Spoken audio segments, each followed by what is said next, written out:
How to use control actions. Drag and drop a control, for example a button,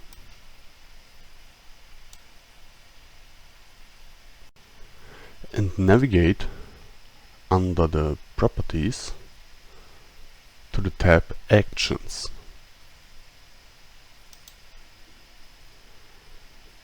You can see now in this example for this control 5 actions.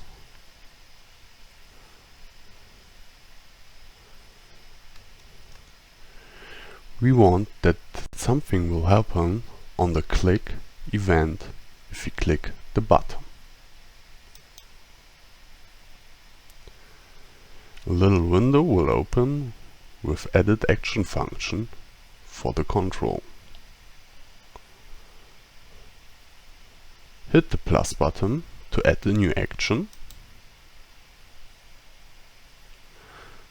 Now you can edit the action. You can add a condition for this action by hit the condition button.